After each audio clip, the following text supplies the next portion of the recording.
Hey guys, MTG Noob here bringing you some Magic 2013 M13 Spoilers. The way I'm going to do this is my memory is not the greatest, so I have written down the new spoil cards. So if you see a document for a second, hold on to that thought. Um, the first one we're going to spoil is in white. It is called Safe Passage. It is a reprint. Here it is. Costs 2 and 1 white, which is 3. It's an instant common. Prevent all combat damage that would be dealt to you and creatures you control this turn. This is a very, very good combat trick in white. Sometimes leads to a blowout when they just try to go all in and swing, and then boom, you just prevent all damage, you eat a bunch of their guys, and it's pretty awesome. Okay, if we scroll up a little bit, then we have Pillarfield Ox, which is another reprint. Creature type Ox. It costs 4, 3 and a white for a common 2/4 creature. It's just a guy. He has a big butt, and he cannot lie. He's an ox. What do you want from the guy, right? Okay, so he's an okay guy. He fills in the 4 spot. Okay, white is very defensive usually in core sets, so keep that in mind. Then the next one you have is Guardian Lions, which is also another big butt creature. I have not seen many lions with giant asses, but then why would I look at lions' butts? Okay, so it's a creature type cat. It costs 5, 4 and 1 white for a common creature with 1 power and 6 toughness, and it has vigilance. None of these cards are very exciting, to be perfectly honest, outside of maybe Safe Passage is a little exciting, but here is quite the card. I'll give you the picture because they have the picture. Sublime Archangel, cost 4, 2 and double white. It is a mythic rare, creature type angel.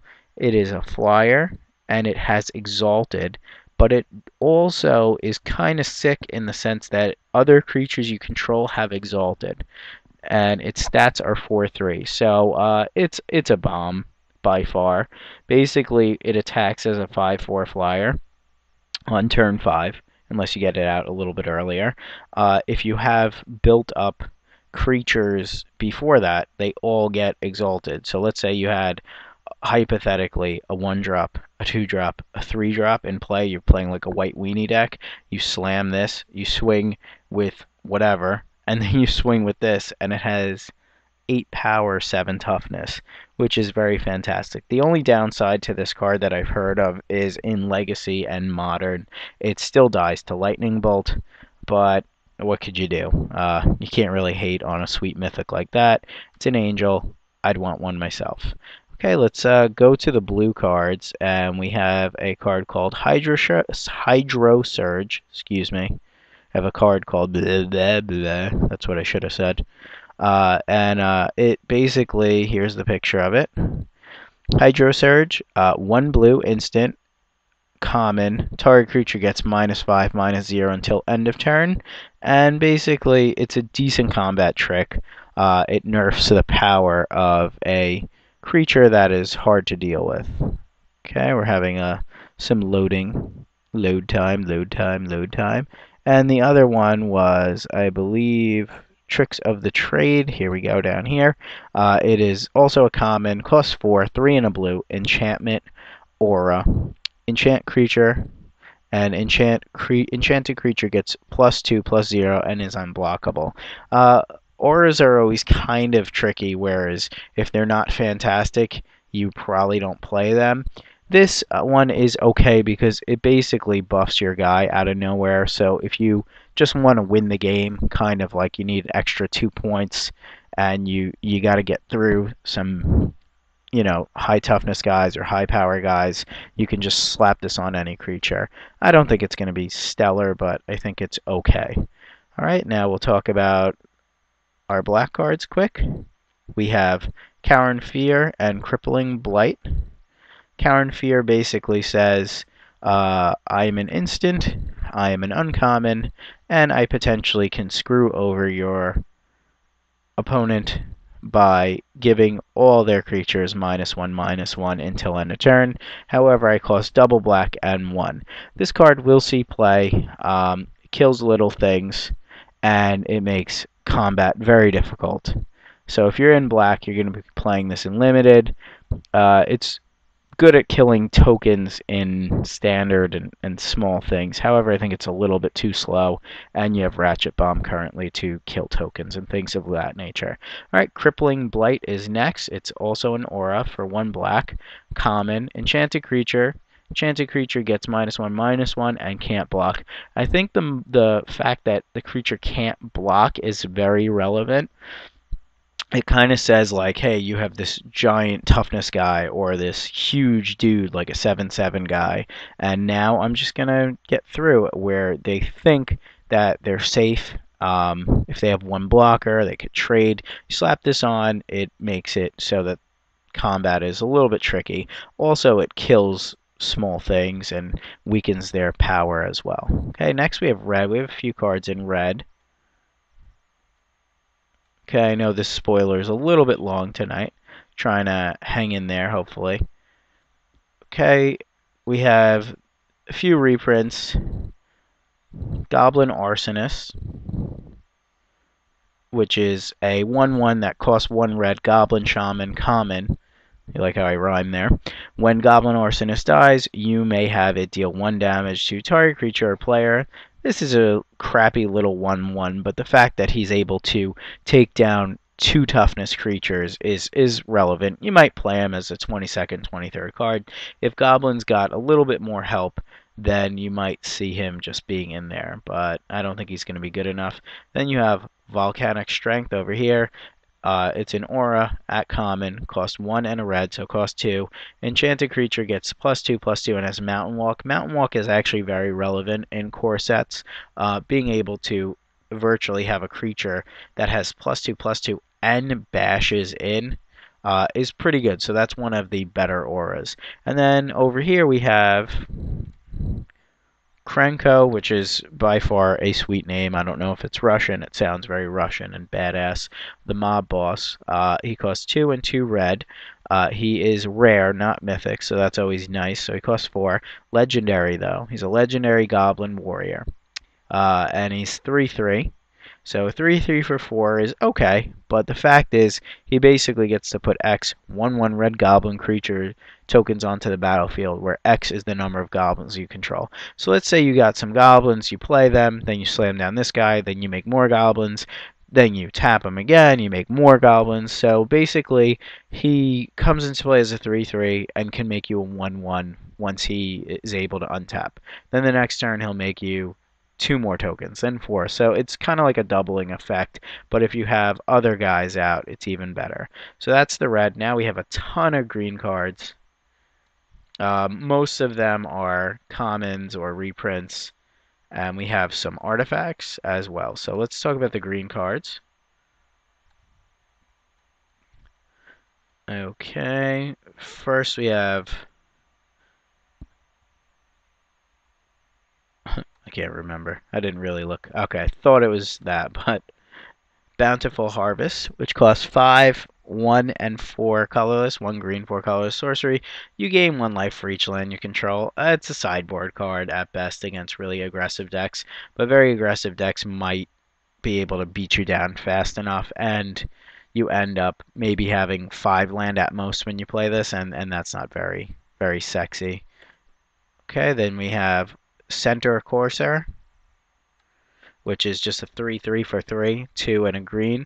A solid creature, beats down. Nothing wrong with a 3/3 for 3.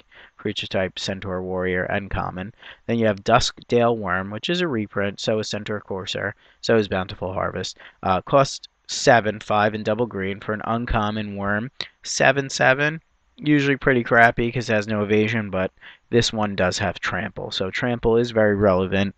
It does get the job done. It is a little on the high end, but in core sets, 6 and 7 drops don't really necessarily do stuff. I mean, I think we've been a little bit spoiled because of the fact that we've had so many titans lately. Okay, then next we have Naturalize, which you should know what it does. It's pretty standard. Destroy target artifact or enchantment at common in green, instant, cost 2, 1 in a green. It's pretty standard fare at this point. I think most people know what naturalize does and what it's about. Okay, then you have, I think I didn't spoil Spiked Baloth. I might have. Spiked Baloth. Yep, okay, I didn't do that one, so that's good. 4-2 trample. It's a creature type beast. It's a common. Cost 4. I think it's okay. It's probably most likely going to get in for, let's say 2 damage. Maybe a bear blocks it.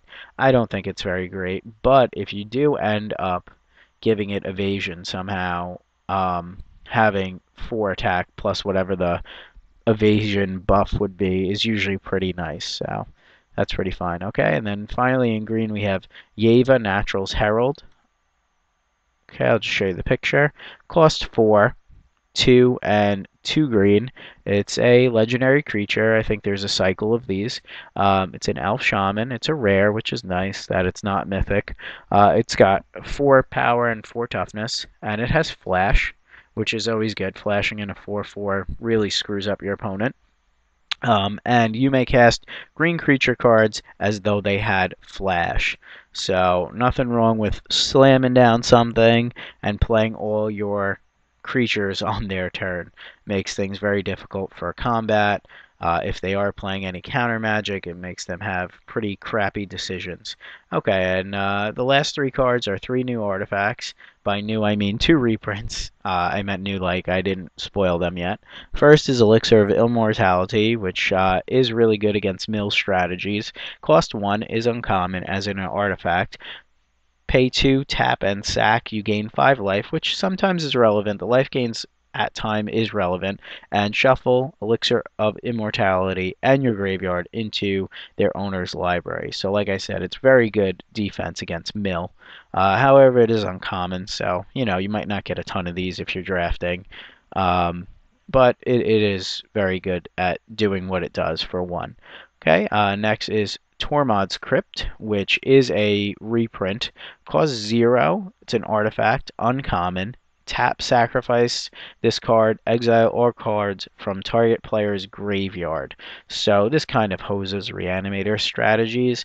I think decks that are like Frights and Reanimator in Standard definitely have something to worry about now. It comes down for 0, whereas a lot of the graveyard hate can be mental misstepped currently, like Nihil Spellbomb or Surgical Extraction.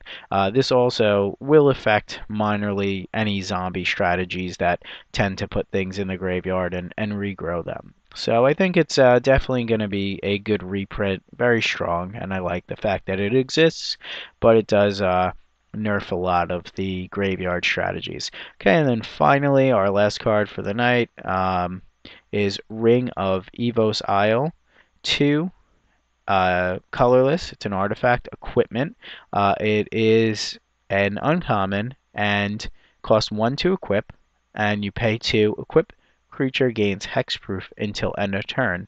And at the beginning of your upkeep, put a 1/1 blue counter on equipped creature if it's blue.